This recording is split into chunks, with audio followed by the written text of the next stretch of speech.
শুভ সকাল বন্ধুরা, আজকে ছোট্ট একটি মিনি ব্লগ নিয়ে আমি এসেছি তোমাদের সামনে। তো আশা করি সবাই খুব ভালো আছো। তো সকালবেলা ঘুম থেকে উঠেই সকালের নাস্তাটা রেডি করে নিচ্ছি, যেহেতু আমি আবার বাইরেও যাব তাই। তো সকালে করেছিলাম হচ্ছে রুটি, আর এত সুন্দর একটা চপিং বোর্ড আমার হাজব্যান্ড আমাকে এনে দিয়েছে, যেটা কিনা হচ্ছে পুরোটাই মার্বেলের।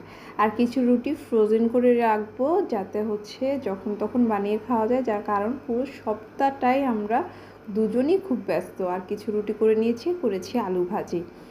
তো এই আলু ভাজিটা আমার হাজব্যান্ড খুবই পছন্দ করে, যা বলার বাইরে। তো সেই রুটির সাথে আলু ভাজি খেতে খুবই ভালোবাসে। আর টোনাটো খাবে না, আমরা খাচ্ছি, এটা কি কখনো সম্ভব বলো?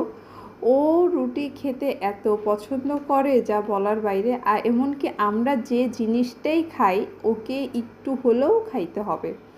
তারপর ঘরের সব কাজবাজ শেষ করে বেরিয়ে পড়লাম। তো আজকের ব্লগটি পর্যন্ত।